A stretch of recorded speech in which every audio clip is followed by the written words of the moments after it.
Welcome back guys to the next video. और इस video में हम सीखेंगे कि हम डेटाबेस किस तरह क्रिएट कर सकते हैं।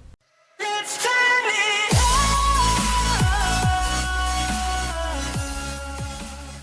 अच्छा, लास्ट वीडियो में मैंने आपको डेटाबेसेस के बारे में और PHP में एडमिन के बारे में काफ़ी डिटेल में एक्सप्लेन कर दिया था। तो इस वीडियो में इंट्रोडक्शन में जस्ट आपको इतना बताऊंगा कि डेटाबेसेस ही एक्चुअली वो चीज़ है जिसके अंदर हमारा जो सारा डाटा है वो हमेशा के लिए परमानेंटली स्टोर होता है। ठीक है, जो हम अभी तक वेरिएबल्स क्रिएट कर रहे थे, अरेज क्रिएट कर रहे थे और उन पर डिफरेंट फंक्शंस परफॉर्म कर रहे थे, कैलकुलेशंस करके रिजल्ट प्रोड्यूस कर रहे थे, लेकिन जैसे ही हम फाइल को बंद करते हैं और रीओपन करते हैं तो हमारा वो सारा डाटा चला जाता था, गायब हो जाता था। लेकिन डेटाबेसेस एक्चुअली ऐसी चीज़ें जिसके अंदर हम वो अपने रिजल्ट्स को सेव कर सकते हैं और उन्हें लॉन्ग यूज़ के लिए या परमानेंट यूज़ के लिए हम उन्हें सेव कर सकते हैं। तो हम XAMPP को यूज़ करते हुए डेटाबेस किस तरह क्रिएट करते हैं और डेटाबेस का स्ट्रक्चर क्या होगा और क्या क्या एलिमेंट्स उसमें इंक्लूड होते हैं, आइए एक एग्जांपल में देखते हैं। अच्छा, कभी भी डेटाबेस क्रिएट करने के लिए सबसे पहले आपके पास उस डेटाबेस का एक स्ट्रक्चर होना चाहिए। अगर तो आपकी डेटाबेसेस बहुत ही कॉम्प्लेक्स है तो मैं आपको रिकमेंड करूँगा कि आप कोई ना कोई सॉफ्टवेयर यूज़ करें एक्चुअली डेटाबेसेस क्रिएट करने के लिए या उनको डिज़ाइन करने के लिए मुख्तलिफ हमारे पास सॉफ्टवेयर अवेलेबल है। तो आप वहाँ पर उनका स्ट्रक्चर या टेबल्स को डिज़ाइन कर सकते हैं, उनके रिलेशनशिप्स को आपस में मिला सकते हैं। सो मैं अभी उसके अंदर नहीं जा रहा, मैं जस्ट आपको ये बता रहा हूँ कि अगर आपकी डेटाबेस कॉम्प्लेक्स है तो आपको मैं सॉफ्टवेयर रिकमेंड करूँगा। दूसरी बात, अगर आपकी डेटाबेस सिंपल है तो तब भी आपके पास उसका एक स्ट्रक्चर होना चाहिए, आपको पता होना चाहिए कि उसके अंदर कौन कौन सी एंटिटीज़ इंक्लूड होंगी। जैसा कि यहाँ पर मैंने एक बिल्कुल सिंपल सी डेटाबेस रखी है जिसके अच्छा अब हम जो डेटाबेस क्रिएट करेंगे उसके अंदर सबसे पहली चीज़ जो वो हमेशा सेव करेगी यूज़र से लेगी यूज़र नेम। ठीक है, कि यूज़र अपना यूज़र नेम एंटर करे जो कि वो चाहता है अपने अकाउंट क्रिएट करने के लिए। उसके बाद दूसरी जो चीज़ हम सेव करेंगे वो है ईमेल, कि हम यूज़र से हमेशा उसकी ईमेल मांगेंगे और उसे अपने डेटाबेस में सेव करेंगे। थर्ड जो चीज़ है वो है पासवर्ड, बहुत ज़रूरी है किसी भी अकाउंट में। ये आप समझ लें कि जैसे कि किसी लॉगिन सिस्टम के लिए हम डेटाबेस क्रिएट कर रहे हैं तो हमें ये तीन एंटिटीज़ हमेशा यूज़र से चाहिए, यूज़र नेम, ईमेल और पासवर्ड। तो एक हम डेटाबेस क्रिएट करेंगे जिसके अंदर एक टेबल होगा जिसके अंदर यूज़र की यूज़र नेम, ईमेल और पासवर्ड हम हमेशा सेव किया करेंगे। डेटाबेस स्टार्ट करने के लिए हमेशा की तरह उसी तरह आपका अपाचे सर्वर और MySQL दोनों ही स्टार्ट होने चाहिए। अगर दोनों स्टार्ट नहीं होंगे तो आप PHP में एडमिन को एक्सेस नहीं कर पाएंगे।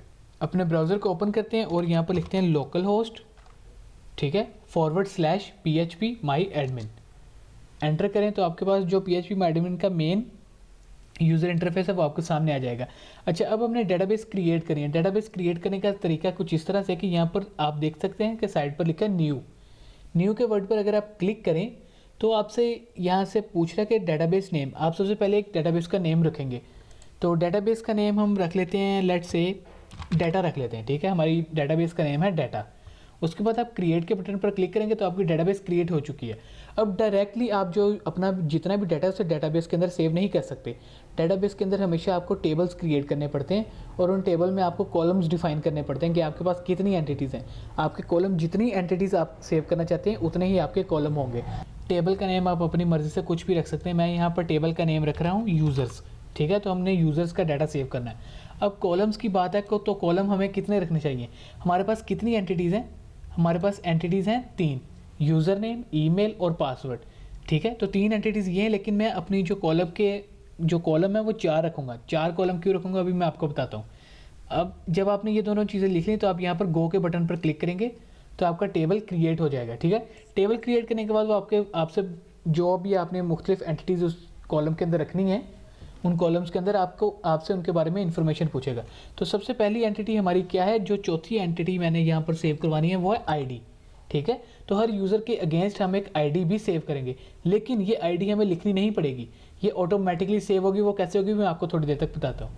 अच्छा, जब आप एक एंटिटी का नाम लिख लेंगे, जैसे मैंने यहाँ पर लिखा आईडी, उसके बाद नेक्स्ट कॉलम में वो पूछ रहा है आपसे नेक्स्ट वैल्यू क्या पूछ रहा है कि उसकी टाइप क्या होनी चाहिए। तो आईडी की टाइप हमेशा इंटीजर ही रखनी है, INT। ठीक है, लेंथ आपने एक्सप्लेन नहीं करनी। जब भी आप किसी चीज़ को ऑटो इंक्रीमेंट पर करेंगे तो आपको उसकी लेंथ डिफाइन करने की ज़रूरत नहीं है। अगर मैं इसे स्क्रॉल करूं राइट साइड की तरफ तो आप यहाँ पर देख सकते हैं AI लिखा है, A_I। अगर आप A_I को चेक कर देंगे तो इसका मतलब है ऑटो इंक्रीमेंट और यहाँ पर गो पर क्लिक कर दें तो आपकी जो ID की वैल्यू है वो आपको यूज़र से लेने की ज़रूरत नहीं है। ये ऑटोमेटिकली सिस्टम में हर दफ़ा हर यूज़र के अगेंस्ट असाइन हो जाएगी और हर यूज़र को डिफरेंट असाइन होगी क्योंकि हर दफ़ा इसमें +1 का ऑटो इंक्रीमेंट हो जाएगा। दूसरा एट्रीब्यूट हमने क्योंकि यूज़र से लेना है उसका यूज़र नेम। ठीक है, तो यहाँ पर हम उसका नाम लिखेंगे यूज़र नेम अपनी दूसरी एंटिटी का। उसको हमने जो उसकी टाइप रखनी है वो रखनी है वार। तो इसकी लेंथ हम क्या रखेंगे, इसकी लेंथ हम रखेंगे 50। अच्छा, ये जितनी भी टाइप्स हैं इनके बारे में आप इंटरनेट पर सर्च कर सकते हैं। यहाँ पर हमारे पास ऑलमोस्ट तकरीबन 20-30 टाइप्स हैं। तो आप उन डिफरेंट टाइप्स को किसको कब यूज़ करना है तो आप इंटरनेट पर सर्च कर सकते हैं इसके बारे में। तो इसकी हमने लेंथ रखी है 50 के। यूज़र नेम आप कितना अलाउ करना चाहते हैं, तो मैंने इसे 50 रख दिया। आप अगर इसे कम या ज़्यादा करना चाहें तो कर सकते हैं, ठीक है। तो इसी तरह हमारी जो थर्ड एंटिटी है वो है ईमेल। तो ईमेल की भी जो डाटा टाइप है वो मैं varchar ही रख रहा हूँ और इसकी लेंथ भी 50। और इसी तरह हमारे पास लास्ट जो वैल्यू है वो है पासवर्ड, ठीक है। तो पासवर्ड भी वेरिएबल कैरेक्टर रख रहा हूँ और इसकी भी लेंथ जो है वो 50 मैंने रख दी है।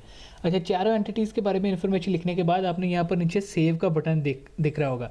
तो आप जब सेव पर क्लिक करेंगे तो आपका टेबल क्रिएट हो चुका है। अगर आप यहाँ पर ऊपर वाली लाइन में देखें, सबसे जो फर्स्ट लाइन लिखी है उसमें वो आपको इन्फॉर्मेशन दे रहा है कि आपका जो सर्वर है वो ये है 127.0.0.1। ये मैंने आपको लास्ट वीडियो में बताया था कि इसे आप लोकल होस्ट भी कहते हैं। तो हमारा सर्वर है लोकल होस्ट, ठीक है। उसके बाद वो आपको डेटाबेस की इन्फॉर्मेशन दे रहा है कि डेटाबेस का नाम क्या है, डाटा, ठीक है, जो भी हमने रखा थोड़ी देर पहले। और उसके बाद वो आपको इन्फॉर्मेशन दे रहा है टेबल। टेबल कौन सा, यूज़र्स।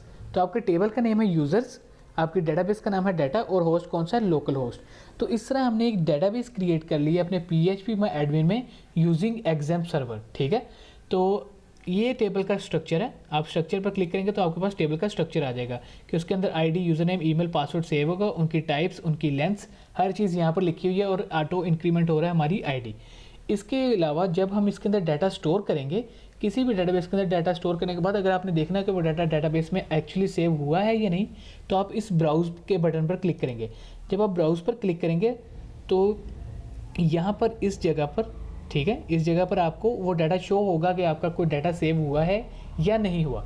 तो डेटाबेस के अंदर डाटा सेव करवाने के दो तरीके हैं। एक तो आप फ्रंट एंड यूज़ करके, जैसे कि अपनी वेबसाइट यूज़ करके से डाटा मांग सकते हैं, उसे इनपुट करवा सकते हैं। दूसरा तरीका ये, अगर आप यहाँ पर देखें तो इंसर्ट का बटन है। अगर मैं इंसर्ट के बटन पर क्लिक करूँ तो उसने यहाँ पर हमें टेबल का कंप्लीट स्ट्रक्चर दे दिया, जहाँ पर हम खुद से वैल्यूज़ ऐड करके तो सेव कर सकते हैं। लेट्स से कि हम एक यूज़र खुद से एंटर कर लेते हैं। तो यूज़र नेम मैं लिख रहा हूँ अपना रेहान, सिंपल, ठीक है। ईमेल, अपनी मैं ईमेल एंटर कर दी है मैंने। और पासवर्ड में आप कुछ भी पासवर्ड रख सकते हैं, ठीक है। तो मैंने ये रख दिया। जब आप डाटा एंटर कर लेंगे तो आप देख रहे हैं कि मैंने आईडी एंटर नहीं की, ठीक है। तो आईडी मैंने जैसे आपको पहले ही बताया कि वो ऑटो इंक्रीमेंट ऑटोमेटिकली सिस्टम हर यूज़र के अगेंस्ट सेव करवाता रहेगा। तो जब आप डाटा एंटर कर लें तो इस गो के बटन पर क्लिक करें। जैसे ही आप गो के बटन पर क्लिक करेंगे तो वो आपको कह रहा है कि 1 रो इंसर्टेड, कि टेबल के अंदर एक रो का डाटा इंसर्ट कर दिया गया है। और वो आपको साथ क्यूरी भी, कंप्लीट क्यूरी भी बता रहा है, जो डेटाबेस के अंदर क्यूरीज होती हैं कि उसने कौन सी क्यूरी को एग्जीक्यूट किया है। तो अगर आप ब्राउज़ के बटन पर दोबारा क्लिक करें तो आप यहाँ पर देख सकते हैं कि एक जो रो है टेबल के अंदर वो इंसर्ट हो चुकी है। आईडी 1, उसने ऑटोमेटिकली आपको 1 आईडी असाइन कर दिया। यूज़र नेम क्या है, रेहान। ईमेल क्या है, जो ईमेल हमने एंटर किया, और पासवर्ड भी उसी तरह जो पासवर्ड हमने एंटर किया। तो इस तरह आप अपने PHPMyAdmin को यूज़ करके कोई भी डेटाबेस क्रिएट कर सकते हैं। उस डेटाबेस के अंदर टेबल्स क्रिएट कर सकते हैं, टेबल के अंदर डाटा रोज़ में इंसर्ट कर सकते हैं, ठीक है। तो ये थी आज की वीडियो कि जिसके अंदर हमने डेटाबेस क्रिएट करना सीखी using exam server. Next video से हम डेटाबेस के साथ अपने जो HTML या PHP का पेज है, एक्चुअली सॉरी HTML नहीं, PHP का जो पेज है उसका हम कनेक्शन करवाना सीखेंगे कि हम अपने PHP के पेज को अपनी डेटाबेस के साथ कनेक्ट किस तरह कर सकते हैं।